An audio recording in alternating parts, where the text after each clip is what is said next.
Welcome back to Sherlock Holmes versus Jack the Ripper with the Rudeman. In the last episode, we left the clinic and we need to go find a cobbler, and we need to see if we can get him to make us some harnesses to take back to the clinic. So let's. I understood from the doctor that the cobbler's was right here on the corner. A cobbler's shop. So let's go in and take a look. It seems late and dark, but see if the door's open. There's nobody here. How very odd. Not really. It's kind of late at night. All right, well, let's look around. Oh, it's typical cobbler. It looks like he's making shoes. Oh, some kind of harness with bells on it. I say, these things look like harnesses. Oh my, they are noisy. Good evening, sir. Pardon the interruption. The door was open. I didn't think that I would find anyone working at this hour. Good evening, sir. I didn't hear you come in. Well, anyway, sorry to intrude. Are those harnesses?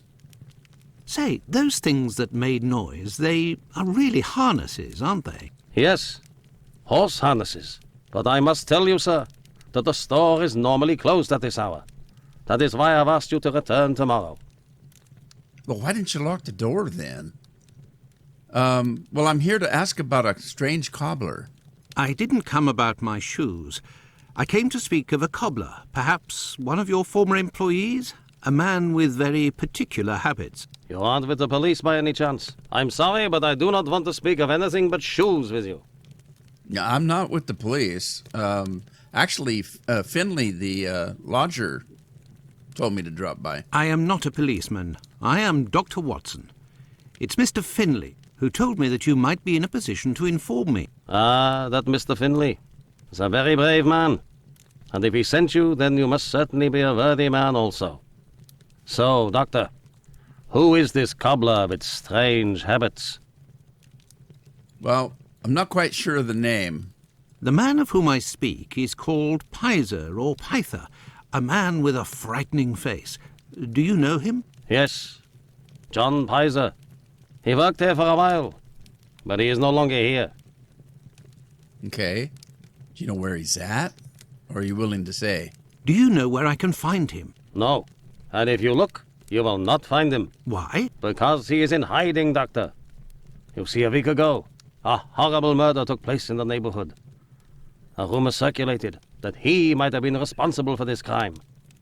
They say he has quarreled with women of certain virtue in the past, if you understand me. Yeah, I got a pretty good idea what you're saying. If you're talking about the Buck Row killing, I've got news for you. Isaac, it is about the Bucks Road case that I have come to see you.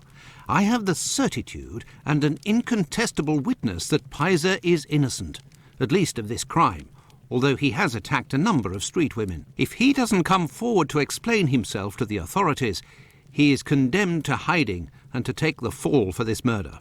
Furthermore, it will cast suspicions on your community because they must be hiding him. And while the whole police force is hunting for him, they cannot concentrate on the real assassin who roams the streets and, one never knows, may take any one of you any day. If what you say is true, your visit is a godsend to our community, Doctor. I tell you something. I know Sergeant Thick, an honest policeman who lives in the area. I'll tell John's family that he must go there to explain himself. But if you could please go as soon as possible to the police to give them this report that you say is incontestable. I will go as soon as I take leave of you. Thank you. If I can ever be of service in any way, do not hesitate to ask. Well, now that you say that, can you make me some harnesses? Could we transform your horse harnesses into harnesses for wooden legs? Adjustable harnesses? A good craftsman can do anything, Doctor. And I do believe that's what I am. Come back in a while and it will be done. That will be my thanks for what you have done. Oh, cool. Got it all done in one night. I feel like Christmas present or Christmas past. I shall return later. At your convenience, sir. I am spent. I would like to return home. but I promised to go to the police as soon as I could. Now then, let's go to the police station. All right, yeah. Holmes is going to be upset, I think. We were supposed to do that first. But wait a minute. We did go to the police station first, didn't we? I'm getting confused. All right, let's look at the map. And police station.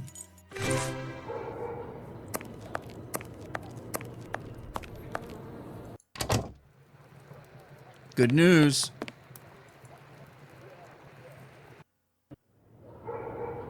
Uh-oh.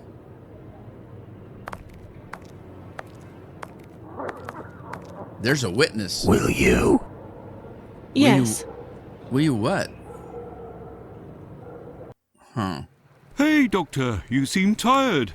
Were you wandering the darker parts of Whitechapel all night? You could say that. I have some information on Leatherapron, the man of whom we spoke earlier. Do you know where he is? No, but I can clear him of the Bucks Row crime. A witness proved him totally innocent. Oh, Watson, is it only now, after many hours of walking, that you decide to pass on the important message that Inspector Aberline is waiting for? But, no. But what are you doing here, Holmes? I was worried, Watson, and with good reason it would appear. Go give the message to this policeman and let's go home. Nobody appreciates me hanging around here, you know, and it's freezing cold. What a baby. Creddle, none too soon. You will take the testimony of this. No, you continue with your duty shift. I must find Chandler in Ambury Street. He's struck again. What? Who? The murderer, the Bucks Row assassin. Hanbury Street. Let's go, Watson. We have no time to lose.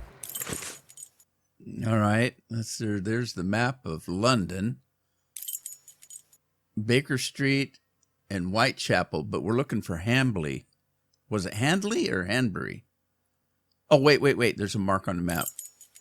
29 Hanbury Street. Hanbury Street. Let's go, Watson. We have no time to lose. Richardson Packing Case Maker. And cat meat. Are they eating the cat meat? You can go in, Mr. Holmes. She's there. We didn't touch a thing. Oh, he didn't touch anything. Come on, Watson. What are we doing, Holmes? We're going to go in and check this out.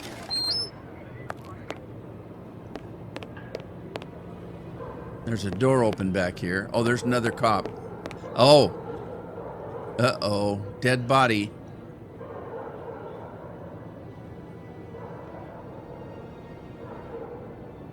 No, they got it covered up.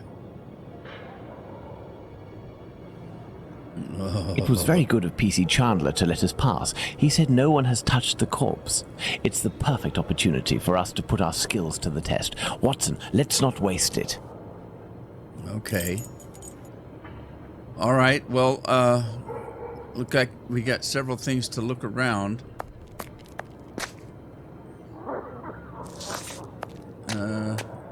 What's that?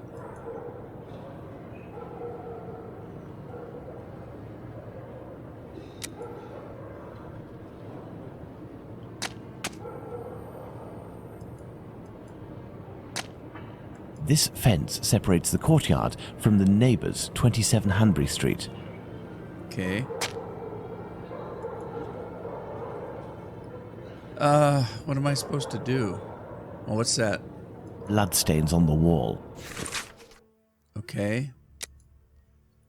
Some blood spurted on the wall near the stairs. Okay, what about this? The blood is a dozen inches or so from the ground. Does that mean she was attacked on the ground again? Like the last one? A piece of coarse muslin. 2 combs, curiously arranged. Two combs? Oh, there are 2 combs. Okay, what's this? Scrap of an envelope found at 29 Hanbury Street. So we're just going to take it? Isn't that evidence? That's crazy. A torn envelope. It smells of rubbing alcohol. It contains 3 pills. I will take one. 2 should suffice for the police. So, Doctor, shall we examine our victim? Ah, I'm tired, Holmes. I'm not sure if I am in a state to do this work. Come, Watson, there is little time. Show me what you're made of. Yeah, quit being a crybaby. You are a doctor. Do your job. Oh, my God. Pray, Watson, pull yourself together. Can you establish the time of the crime? The extremities of the corpse are cold and rigor mortis is beginning to set in. I would say that the murder was committed over 2 hours ago, before 4:30 a.m. All right, before 4:30. That's probably going to be information that we need. All right, let's take a look at the body. Let's look at this poor woman more closely. Now, again, it looks like the tongue is weird looking. The tongue is swollen.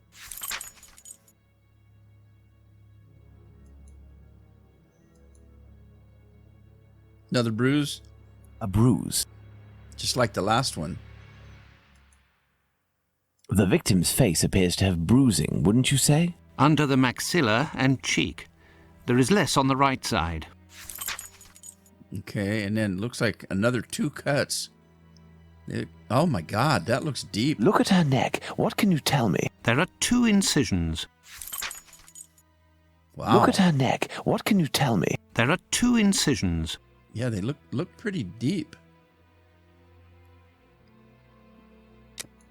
All right, let's look at this. Now, let's look at the stomach, or at least what remains of it. It's dreadful, Holmes. Who could do that to someone? That's what you're here for, Watson. Tell me what this man has done. The stomach has been entirely opened and... Oh, my God!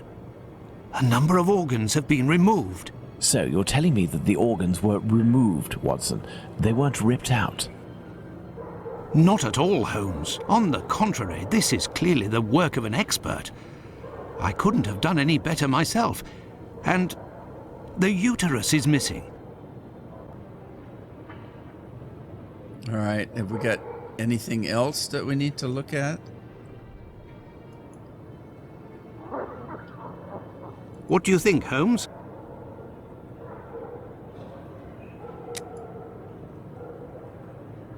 All right.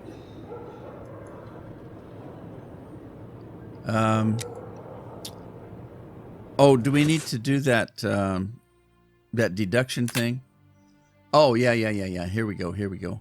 Okay, we got some blood spurted on the wall near the stairs. We've got blood on the fence is 12 inches off the ground. This should go down here. An envelope is near the victim's head. The tongue is bloated, and the victim has bruising under the right jawbone and beneath the left cheek, just like the other murder. Okay, so these two, the blood on the fence and blood spurted on the wall near the stairs. So back there, close to her head, the victim had her throat slit while lying down and still alive. The victim had her throat slit while standing up. We don't think that. The victim had her throat slit while lying down and already dead. I don't think so. I think she was still alive when she was lying down, but let's see. All right, the victim had bruises. The tongue is bloated. Is the tongue bloated is over here, right? The murderer had the victim's chin in his right hand. The murderer, no, he didn't bite her. Did he? The murderer held the victim's chin with his left hand. I would say the right hand. And then this one, the murderer slit the victim's throat with his right hand, his left hand. Oh boy. Well, let's try the left hand. Chapman's killer. Oh, is this Annie Chapman? Chapman's killer must be left-handed. Chapman's killer must be right-handed. Ambidextrous. I'd say left-handed. Nope. I'd be wrong. Right-handed? Nope. Ambidextrous. Nope. Neither one. Okay, so I must have these wrong then. Let's see. This one with his right hand. And then this one must be the left hand. There we go. So Chapman's killer must be right-handed. Okay, the tongue was bloated. Victim was strangled. Victim was thirsty? I don't think so. Victim yelled during the attack. We don't know that, so I would say strangled. And then the envelope is near the victim's head. An envelope was brought out by the victim. Envelope drifted near the head. The victim wanted to give an envelope to the killer. That's crazy. I would say this one. All right, let's see what we got here. Chapman died of strangulation. Chapman was partially strangled and then had her throat slit. Died of fright. Oh, I'm sure she was scared, but I don't think that's what's killed her. I think she was still alive after being strangled and then had her throat slit. Yes. And then envelope fell during the murder. Chapman was holding an envelope in her hand. The envelope belongs to Chapman's killer. I would say that she had it in her hand. Yes. All right. Put these two things in. The items at the victim's feet are very orderly. They actually were. It was kind of weird. There were two combs. These items fell at the moment. Well, they wouldn't fall in order. Belonged to the killer, belonged to the victim. I would say the victim. The body's cold at the extremities and rigor mortis has barely started. This must be time of death, and he did say it was before 4:30. Crime was committed over 2 hours ago. Crime was committed yesterday. Crime was committed barely 2 hours ago. I would say 2 hours ago. All right. Chapman struggled greatly. Chapman's possesses some feminine items. The murderer searched A. Chapman. The way these things are laid out, I would say that the murderer searched her.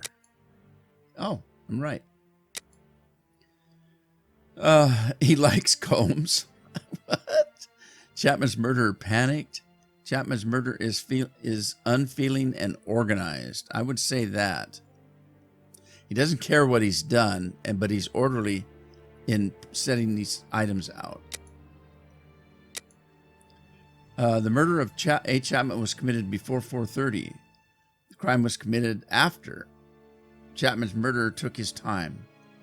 Now I would say this one. Uh-oh. Maybe this one's not right then. The crime was committed over 2 hours ago. Barely 2 hours ago. There we go.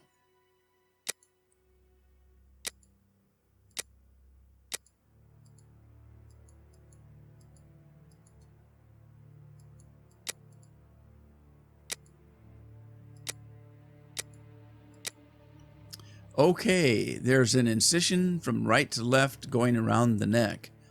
There is an incision on the neck from the right side, stopping in the middle of the throat.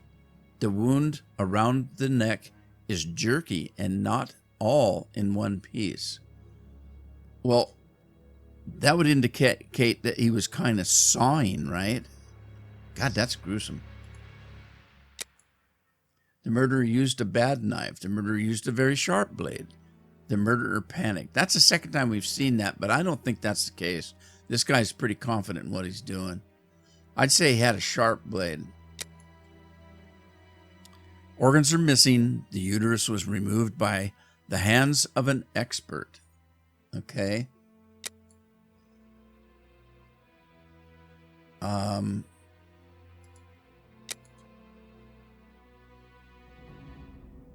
Oh, did I select something? I didn't mean to. Chapman's killer drew mark on her neck. Chapman's killer wanted to remove the glottis. Chapman's killer wanted to decapitate her. I would say that one. I don't know what the glottis is for sure, but it didn't look like he was trying to remove anything. And it said that it was jagged, so I was thinking that he was trying to saw. I'll choose that one, but that's not right. Didn't use weapons. Oh, it's because of this one was wrong. Great size. Chapman's killer didn't use weapons. Chapman's killer used a knife with a short. So Supple blade. No, I wouldn't think so. I would say of great size. Oh, and that changed that to correct. It wasn't ripped out. Uterus was not ripped out. It was removed and taken. Oh, that opened up a new one. Chapman's killer was a knowledge of anatomy. Chapman's killer lost the uterus. Chapman's killer went at it with a fury. No, it sounds like he knew anatomy.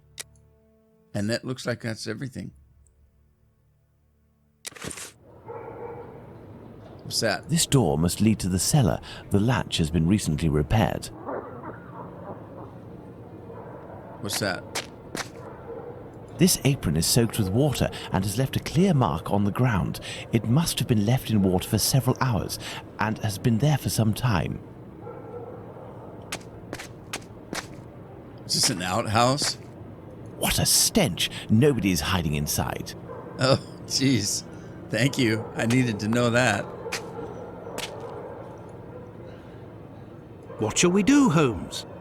I think we've got all the information. There are we no need. trails on the ground. There's no sign of a struggle. Okay. There are no trails on the ground. There's no sign of a struggle. All right. And so, Holmes? Well, I think it's time to go home. What are we doing, Holmes?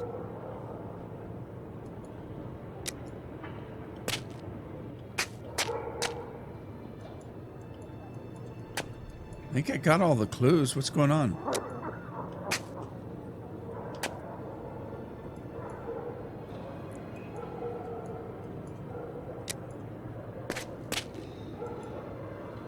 All right, I don't know what's happening unless I'm not...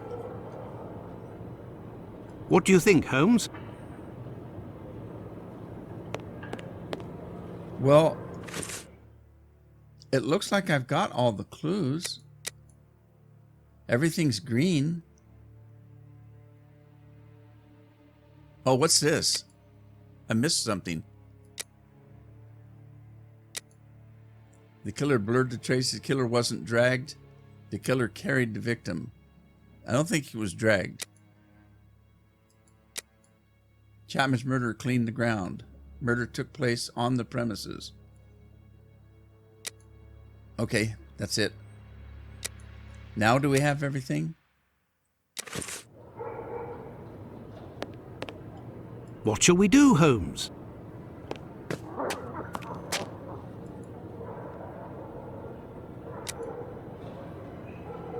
And so, Holmes?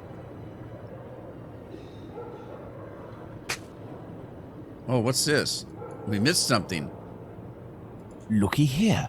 It would seem he has a mark on his left hand. He? I thought it was a woman. The victim must have worn a large ring or several little ones, and someone pulled them off forcefully. This detail will be very valuable, Watson. You can be sure of that.